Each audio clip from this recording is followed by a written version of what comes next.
bah, c'est humainement, ça m'a apporté surtout beaucoup, parce que déjà sur ma propre image de moi, de réussir à faire du sport de haut niveau, c'est très, très positif. Et deuxièmement, ça m'a permis de rencontrer énormément de gens, de voyager beaucoup. Et donc c'était extrêmement intéressant et ça a enrichi ma connaissance des autres, ma relation aux autres. Qui est très important. Une personne handicapée qui a une polio, la musculature du dos, elle est très très importante. Parce que la colonne vertébrale qui touche. Alors chacun de nous, il choisit le sport qu'il préfère. Donc vous faites du sport en gros pour votre musculation, mais aussi pour d'autres choses, genre Pour votre plaisir. Ouais. Votre plaisir. Ouais. Vous pensez que ça vous apporte quoi? Oui. Genre, est-ce que ça peut vous apporter un lien par rapport... ça peut vous apporter quelque chose dans votre vie de tous les jours, par exemple dans la recherche d'un emploi ou dans les choses comme ça?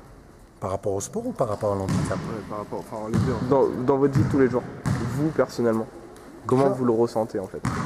Déjà le sport, moi je le vois autrement. Je le vois, c'est à partir du sport que je cherche le zen. Pour faire face à des choses qui n'ont rien à voir avec le sport, mais qui se rattachent beaucoup plus au zen. C'est-à-dire faire face à des situations comme tout le monde. Ok, d'accord. C'est une art. Alors énormément de choses déjà, d'une part bah, le fait de pouvoir se donner des objectifs et d'essayer de les atteindre, donc de se donner les moyens d'atteindre les objectifs qu'on se fixe, puisque quand on a des compétitions importantes, bah, forcément il faut se donner un objectif et puis mettre les moyens nécessaires pour essayer d'être le meilleur possible au moment opportun.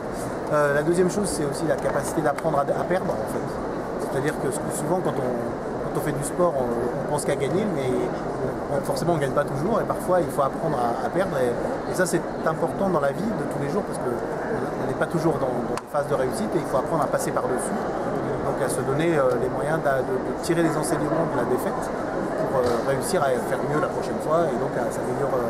Et puis autre élément encore important, c'est la gestion des règles, parce que quand on fait du sport, il y a des règles, il faut suivre ces règles.